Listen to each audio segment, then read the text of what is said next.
टिके खराब अच्छी तो ସେଥିପାଇଁ ମୁଁ ଆଜି ସବୁ କାଟିକି ନେଇ ଆସିଛି। ଏଇଟା ହେଉଛି ଆଳୁ ତରକାରୀ, ପିଲାମାନଙ୍କ ପାଇଁ ବନେଇଥିଲି, ସ୍କୁଲ ଯିବେ ନେଇକି ଗଲେ ଟିଫିନ୍। ଆଉ ଏଇଟା ଟିକେ ବିଟ୍ ଲୁଣ ପକାଇଦେଲି, କଳା ଲୁଣ ଯେଉଁଟାକି କହୁଛନ୍ତି। ଆଉ ଏଇଟା ହେଉଛି ପିଆଜ କାଟିକି ଆଣିଛି, ଆଉ ଏଇଟା କଞ୍ଚା ଲଙ୍କା, ଆଉ ଏଇଟା ଟିକେ ଟମାଟୋ, ଆଉ ଏଇଟା ଟିକେ କାକୁଡ଼ି। ଆଜି ମୁଁ ଚାମଚରେ ବନାଉଛି ପାଗ। ଭାବୁଛନ୍ତି କି ପଖାଳ କ'ଣ ପାଇଁ ଖାଉନି, ଘରେ କେହି ନାହାନ୍ତି ତ ସେଥିପାଇଁ ଏକା ଖାଇବାକୁ ଇଚ୍ଛା ହେଲାନି। ଖରାବେଳେ ସମସ୍ତେ ଆସି ସାରିଲା ପରେ ତାପରେ ଖାଇବି।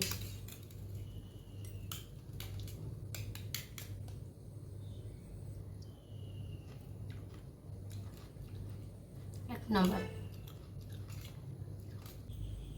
ଏଇଠି ମୋର ଚାହା ଅଛି, ଆଉ ଏଇଠି ପରଟା।